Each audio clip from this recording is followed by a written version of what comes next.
Hi, everybody, and welcome to the 19th Hole Golf Show. I'm Ryan Ballengee. Thanks for being here for this special episode of the show.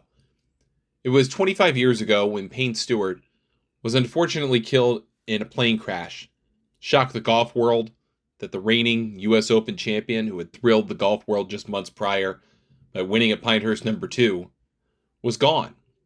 And that changed a lot of lives forever, including the family of Payne Stewart. But it also changed the life of Mike Hicks, his longtime caddy.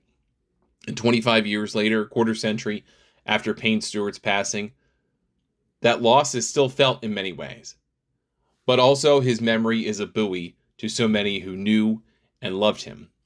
And in this episode, we're fortunate enough to present a conversation with Mike Hicks, talking about his history with Payne Stewart, his life in getting to know him, and what he's been up to in the intervening time since Payne Stewart's passing. Please enjoy this conversation with Mike Hicks. Mike, thank you for doing this. I appreciate it. Where are you located, and what do you do up to these days?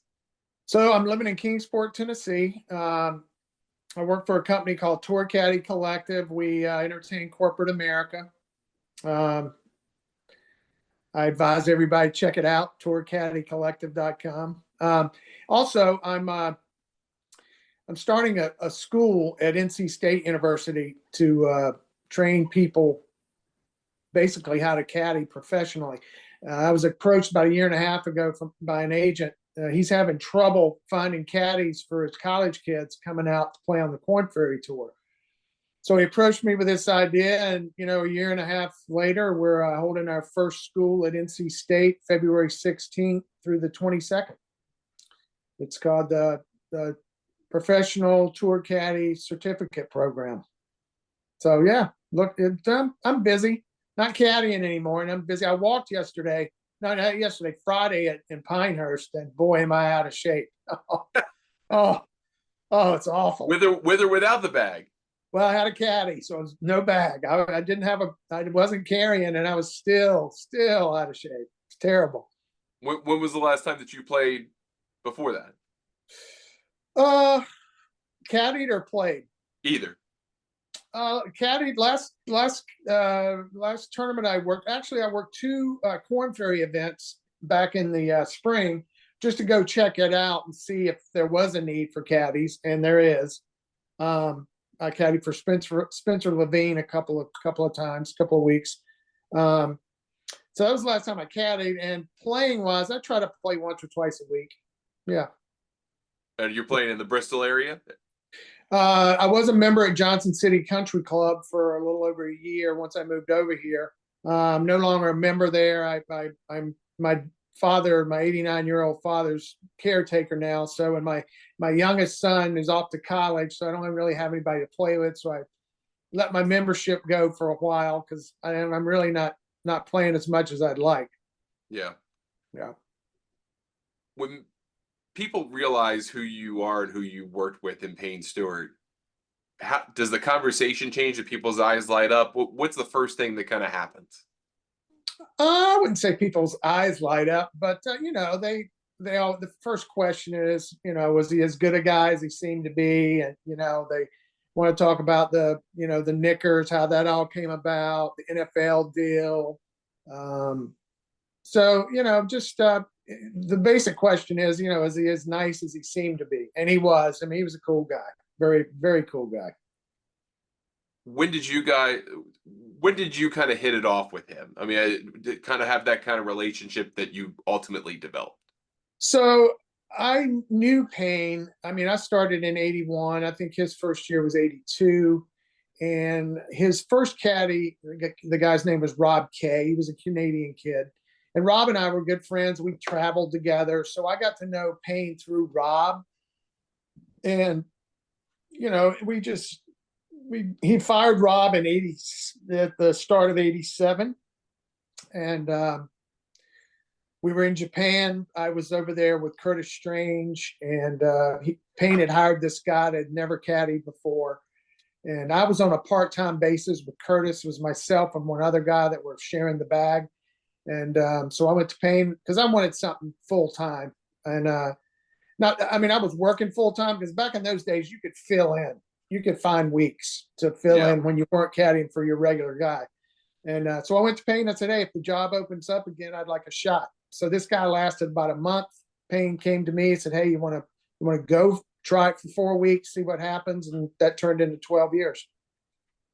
Did you have an immediate rapport with him? Did you get along with him beforehand? Like what relationship did you have prior to working together professionally? Yeah, I wouldn't say we were, best friends or anything. Like I said, I got to know him through Rob. And Payne, he was diagnosed with ADD, and back in those days, back in the '80s, nobody knew what that was. So, I knew he was a little bit of an emotional roller coaster as far as, some days he was real jovial and laughable, and the other days he was kind of quiet and seemed down. He was never down on himself, like some golfers are. Like if they hit a bad shot, they're all over themselves or their caddy. He was never like that. But so I knew there was a little something there with his emotions, up and down. And once he started working with Dr. Richard Coop in '88, all that changed.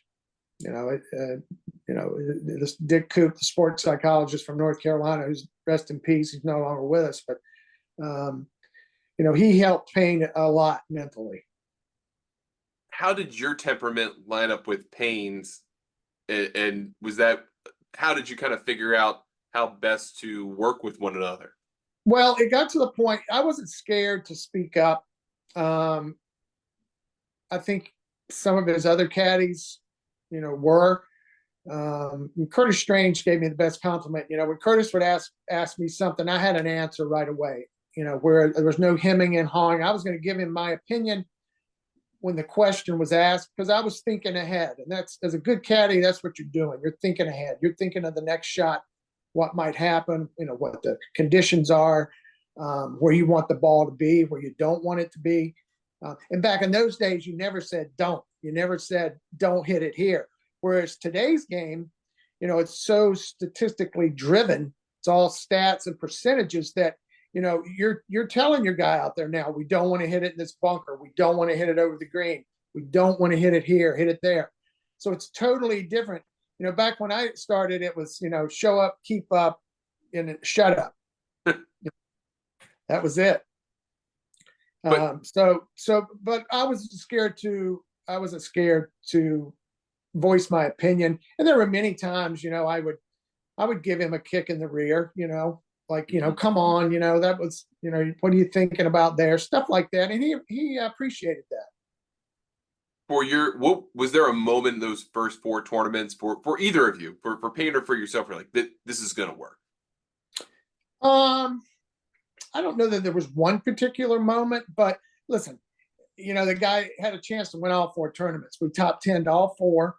So we had success. And listen, when you have success with somebody early, you're gonna get the bag. I mean, that's just the bottom line. It really boils down to this, Ryan. If the guy makes putts, you're gonna have the job. When they stop making putts, that's when things could get a little shaky. It's true though. It is, but you also, obviously, he had the confidence in you that you were going to give him the truth and you were going to give him good information, and he believed that what you were telling him was at least worth listening to, and not just outright. Right. Listen, like I said, I wasn't afraid to speak up. And listen, 2 weeks after I got the job is when he started working with Dick Coop. So, and Dick was like I said, the psychologist at North Carolina. And I lived in Hillsborough, which was 8 miles away. So when Dick would come in, or when Payne would come in to work with Dick, obviously we had the week off. I would go for the session, which we always had at Hope Valley Country Club in Durham. That's where he did all the on-course work with Payne. And I would go. So, I was just re-emphasizing everything Dick was teaching him because I was right there listening to it all.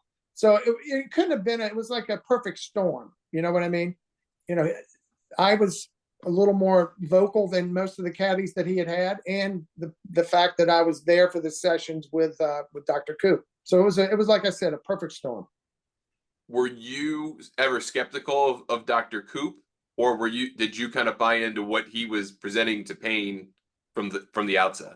Well, I knew something was lacking, but because like I said, we could have won all 4 tournaments, but on Sunday that it changed for Payne. He wasn't quite as confident. He was, it was always worrying about where not to go. And what Dick did was make him. Payne had no pre-shot routine when I first started working for him, so he was all over the map. Club out of the bag, taking swings. No structure at all to his pre-shot. So Dick got him to, develop a pre-shot routine. And then the most important thing was picking an intermediate target out, which, it's just like 2 feet in front of the ball. And that, if you can do that and have that ball and forget about what's in front of you, the OB, the bunkers, the trouble, and focus on that spot. And if that ball starts over that spot, you're going to hit the ball in play, right? So that was the biggest thing is Payne not focusing what was in front of him and focusing on that intermediate target. As simple as that sounds, that's really the reason he won all the majors he won, is being able to bring his focus back into right in front of him as opposed to what was out ahead of him. How long did that take for him to develop and then develop the confidence in when it mattered on a Saturday or a Sunday? Probably a month or two. I can't really remember when we first put it all together. I know we lost in a playoff at one of the, like, opposite the World Series of golf. They had a tournament in Tennessee somewhere. I forget where it was. Might have been Knoxville, maybe, or Chattanooga. It was in Chattanooga, and we lost in a playoff to, I think, Phil Blackmar.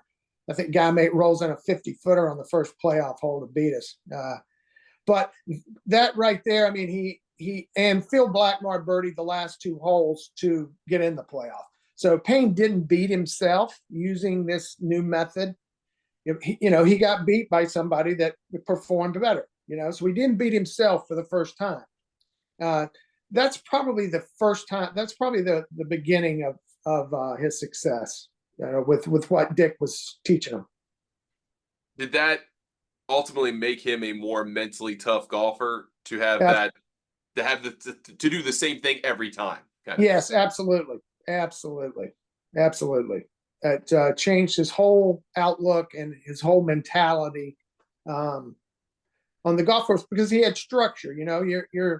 It's just like a putting stroke. You're trying to replicate that putting stroke every time. You're trying to make the same golf swing every time. Well, the pre-shot and the mental part of it, you're trying to do the same thing every time. And if you look at Jason Day, he closes his eyes behind the ball every shot, paints the picture, right?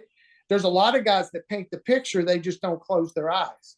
Yeah. A lot of guys are seeing that shot. That's a very important part of the pre-shot routine. They're seeing the shot. They're just not like Jason closing his eyes. And Payne was doing that too. And how did that kind of confidence, pre-shot routine, thought process, did that translate to anything more positive in how he practiced and carried himself out, non-tournament play? I don't know that he changed, that much away from the course or, with how we practiced or warmed up. I do remember early on, to get used to picking the intermediate out, that he wouldn't just rapid fire. He would get back behind the ball and pick the spot out. I know we did that for quite a while early on, because you have to get used to doing that. And the thing about it, Ryan, in 1999,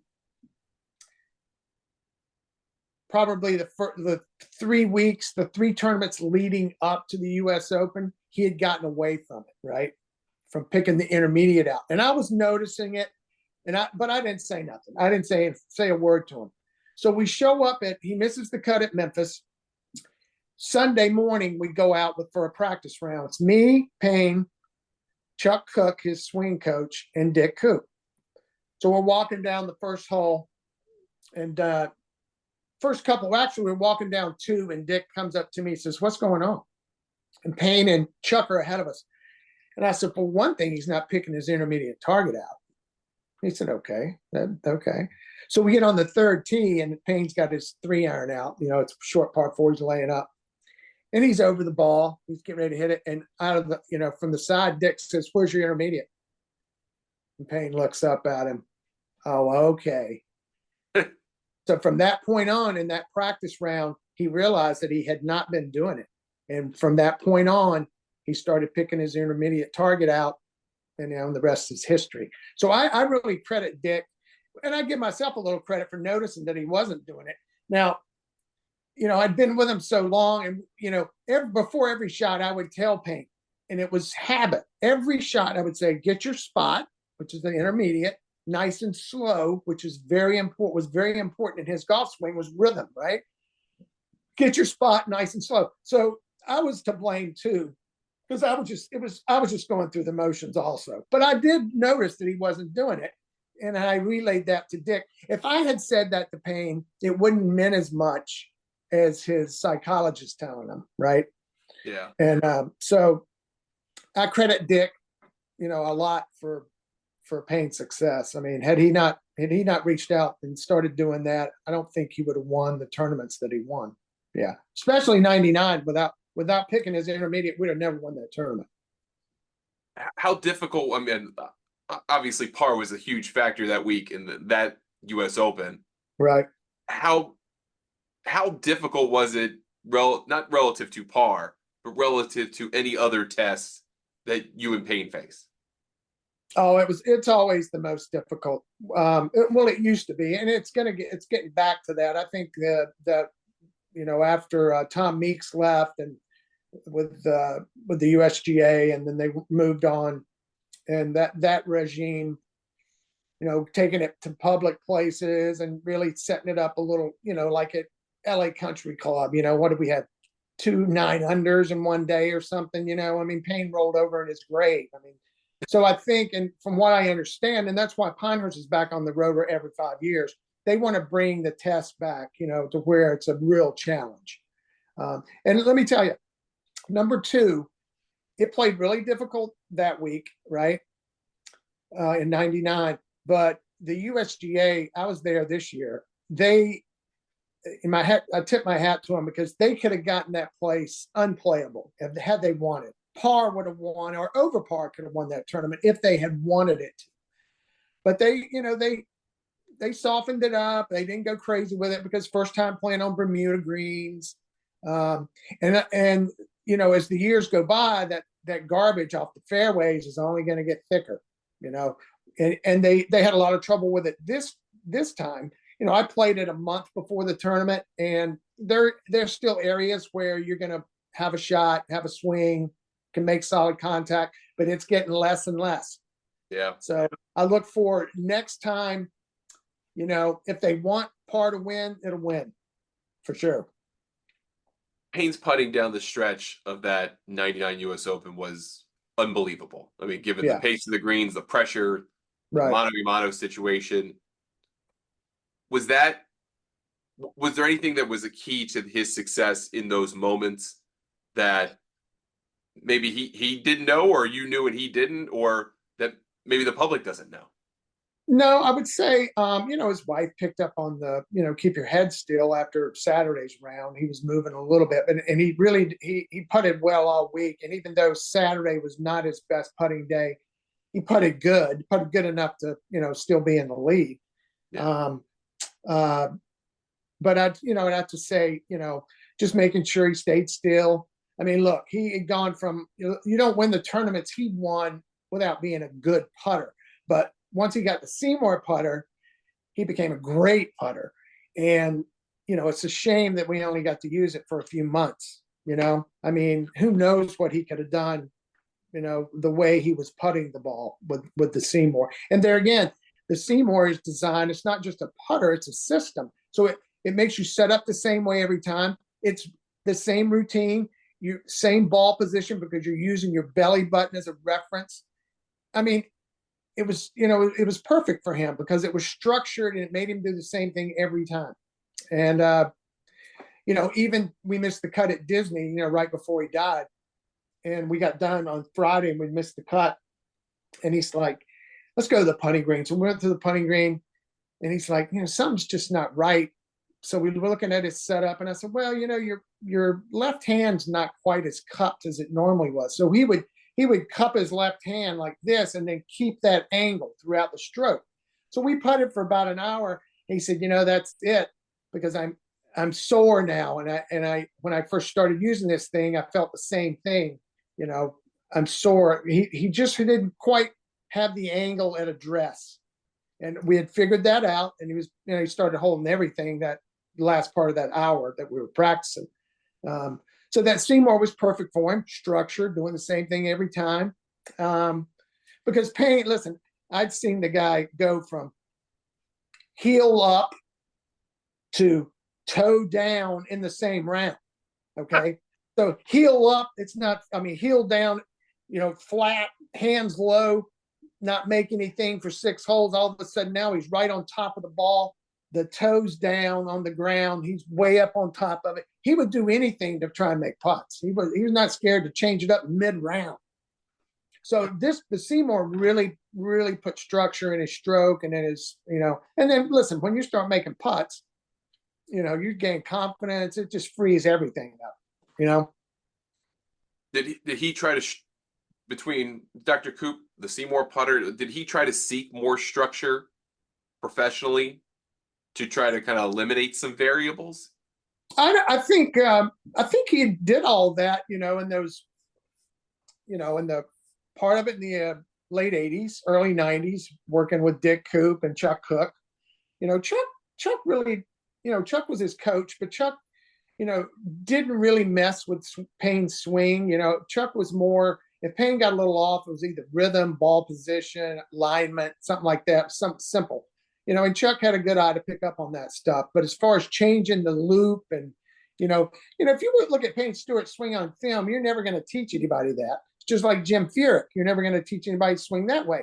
And what goes wrong, you look at a guy like Matthew Wolff, who came out on fire when he first came out. And I don't know what happened to Matthew Wolff, but I guarantee you somebody changed a little something in that swing he had, whether it was his grip, whether it was his takeaway, whatever it was. And now you haven't heard from him again. I know he's on the live, but he's done nothing over there.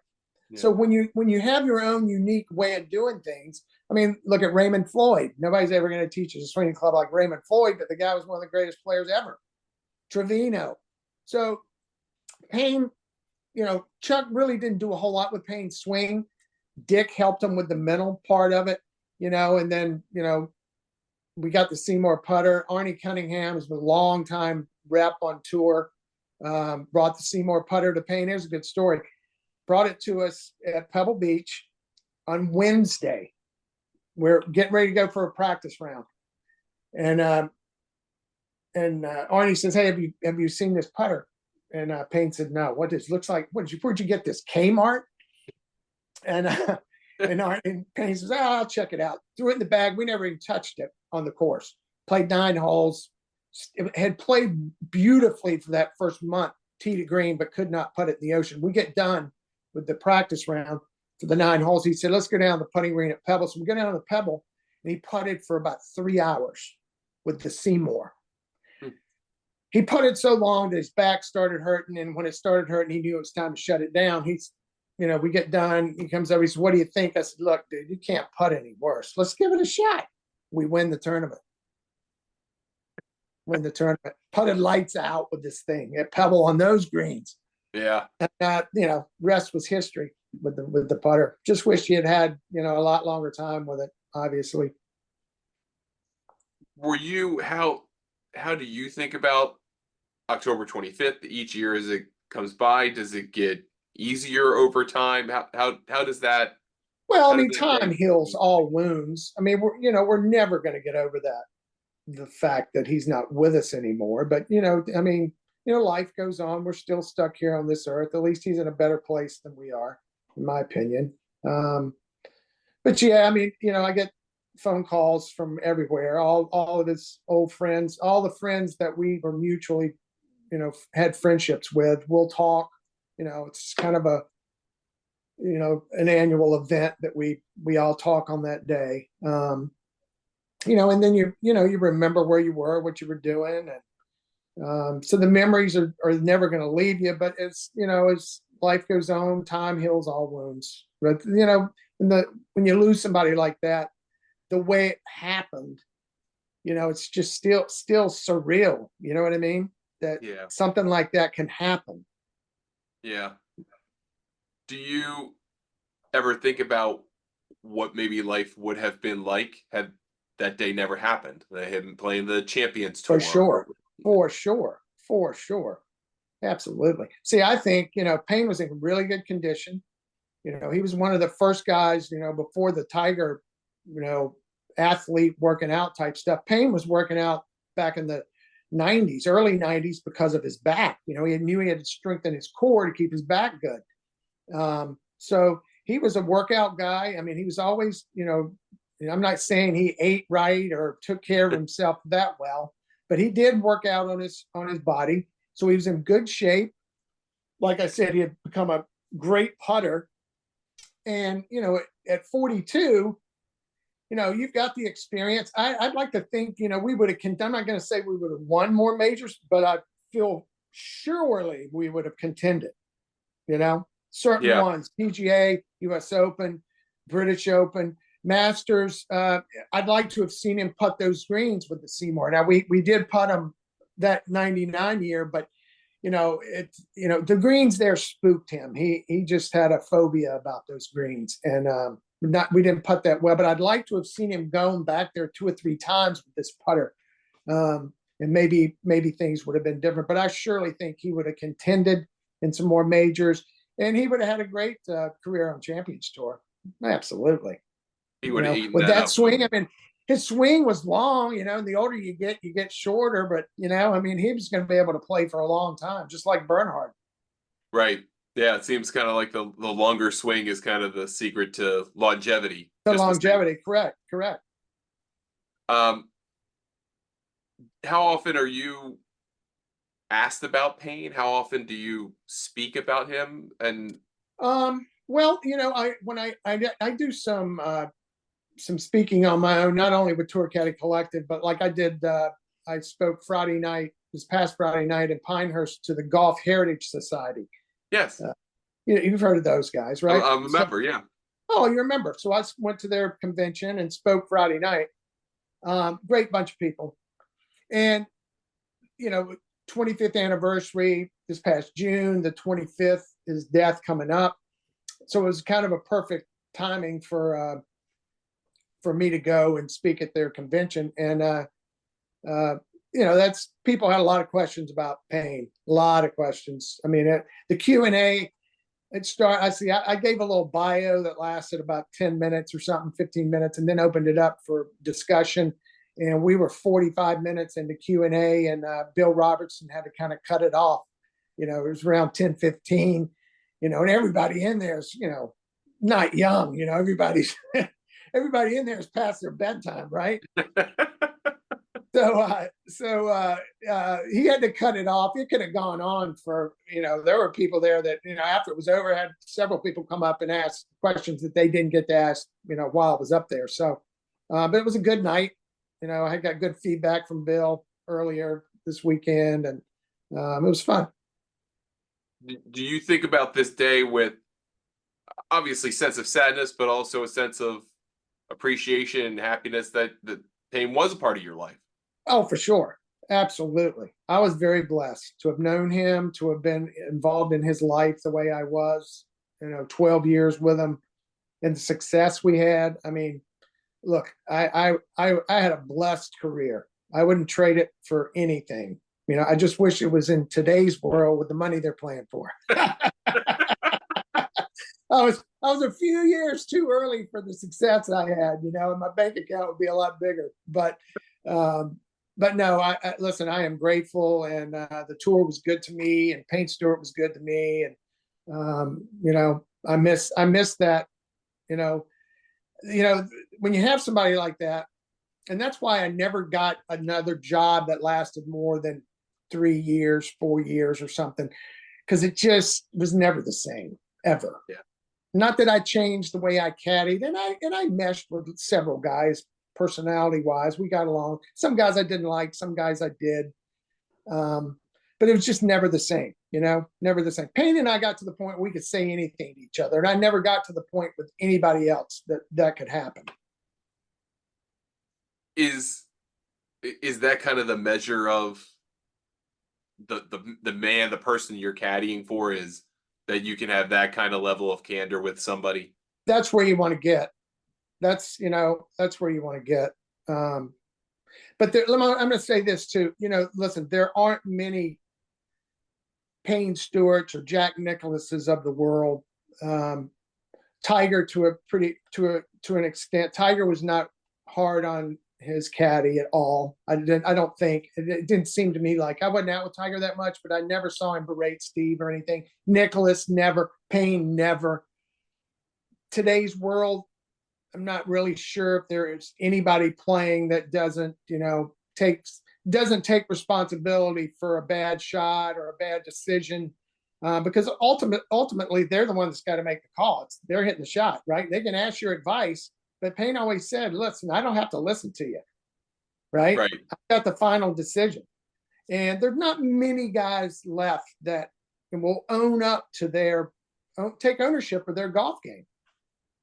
The last guy I caddied for, and I don't care if you put this out there, but Brendan Todd was one of the really good players, solid player, but he just has no self-confidence and it's always somebody else's fault or something's fault that if something bad happened, and it's sad, but that's just reality. He lacks self-confidence. That's all it is. He's a great player, could be a really good player if he had a little more of that. Is there any piece of advice from your time with Payne, your caddy career, or your relationship together that you would pass along to the current generation or next generation that maybe is different now or has maybe been lost? I would say try to get to the point where your caddy is almost like family, because that's where I got with Payne. Try to get close enough that that you are involved with your, you're not just an employee. You're not employee. You're a friend. Your families are close. I would just say try and get as close personally as you can with your player. And I think if that happens, then the guy that you're caddying for is not going to be somebody that whips you or berates you on the golf course, because there's nothing worse. Now, listen, I have thick skin. I could take it. I worked for some guys, Norman for a couple of weeks, Tom Kite. Listen, those type guys, you had to have thick skin because they were gonna bark at you. And people think that Curtis Strange was that way. Curtis Strange was only hard on himself. He never berated me ever, and I caddied for him a lot. But Curtis would kill himself, but he really never blamed his caddy. Not when I caddied for him. He never blamed me for anything. Blamed himself a lot. But I would just say, try to get as close as you can, personally with your player. Get involved in his life, and things will be a lot easier. Is there one story, not inside the ropes? Is there one story that you might go to kind of explain Payne Stewart to people in your relationship with him? Well, we're in Ireland. Went over there to play prior to the British Open, and it was a smorgasbord of players: Tiger, Lee Janzen, Mark O'Meara, Stuart Appleby, Payne. Let me think, who else was there? I don't know if Baker Finch was there or not. Anyway, there's 5 or 6 players there that are, Tiger at the time's, basically number one in the world. I think this was it's probably 98, probably. I think it was 98. Anyway, so we're in Waterville, Ireland. And Payne liked to have a good time. Tracy was there. Payne says, let's go to the pub in town. I said, all right, I'll go with you. Tracy didn't want to go. So we go up there. It's probably 9-10 o'clock at night. Well, it's say 2 a.m., 3 a.m. maybe. He's behind the bar. And this place is, word got out that he's in there. He's behind the bar serving drinks. And I'm at the bar. I'm just not moving. You can't move. People everywhere. But I got a little spot at the bar, and I'm just watching him, right? Watching him pour these drinks. He's passing everything out. Finally, I said, hey, this is after about 30 minutes. I said, you do realize you got to charge these people for these drinks, don't you? You mean I haven't been doing that? I says, no, you haven't charged a soul. I said, you've given away so much alcohol, to these people. So that was fun. That was a fun night. He was, people playing the piano. He was singing. Listen, it was the sun comes up early over there anyway, but it was light out when we came back to the hotel. I mean, and then, so then I think we got about 2 hours sleep, and then we're taking a helicopter to go play Old Head. You ever heard of that place? Yeah. Yes. We're going to play Old Head on 2 hours of sleep. That was a fun day, let me tell you. But just stuff like that. And another time, I remember we were in Scotland. We'd gone over the week before, and we arrived into Glasgow. And we go down to the hotel. We're eating dinner. Somehow we got a flight over there that we got in later in the day and not in the morning. Because I do remember getting there and just going right to the hotel. And we're eating dinner, and Payne says to the barkeep there at the hotel, he says, "Is there any bar?" Because it's Sunday night. We're over there on Sunday nights. Well, there is a place down the street. And so we go down the street, and there's a bunch of kids in there, college kids from North Carolina. They're over there studying abroad for the summer. They're all from a college up in the mountains of North Carolina. Might have been Brevard College. So this place closed at 11. So somebody got word that there was a place open all night. So, and it's about a mile walk. So here we go out the door of this one bar, and he's in front, and there's probably 60 college kids, and I'm in the very back watching this all go down. And I started calling him the Pied Piper, because that's what it looked like. He's leading the way, and he got about 60 college kids following him. I was like, man, this is unreal. But he just liked to have fun, and he was nice to people. And listen, you wouldn't know who he was without the garb on. You had no idea who this guy was. No idea. Well, he had to produce the U.S. Open trophy when he went to Pebble. After media day in '92, after we'd won in '91, he had to go and bring the trophy down because the people that were in the tap room there didn't believe it was him. Yeah, didn't believe it was him. The guy said, "Listen, if you can produce the U.S. Open trophy, I'll buy you all the Cristal you can drink." Of course, that was all Payne had to hear. He hopped up, went upstairs, got the trophy, came back down. The guy said, "You are Payne Stewart." He said, "I'll have one bottle now, but that might not be the last one." So he drank Cristal all night that night. But you never knew who it was because of practice rounds. He's in slacks, ball cap. You'd have to look at his bag to see who it was, right? So he had the best of both worlds. Very recognizable on TV, on the golf course, and then off the golf course, incognito. Just another blonde, right? People didn't know him. It's good. It was a good camouflage for him. That is true. He probably knew it pretty well too. Yeah, he did. Well, Mike, thank you for doing this. I appreciate it. Yeah, no worries, Ryan. Awesome. This is so cool. Yeah, no worries. Enjoyed it. Thank you again to Mike for being on the show. I really appreciate it. It was a wonderful conversation. If you'd like to view the video version of that conversation, it's available on Golf News Net TV, as well as through our website, golfnewsnet.com, and our YouTube channels, if you're so inclined. Thanks for spending some time with me. I very much appreciate it. We'll be back with another show soon. I'm Ryan Ballengee. Thank you for listening. We'll talk to you next time on the 19th Hole Golf Show.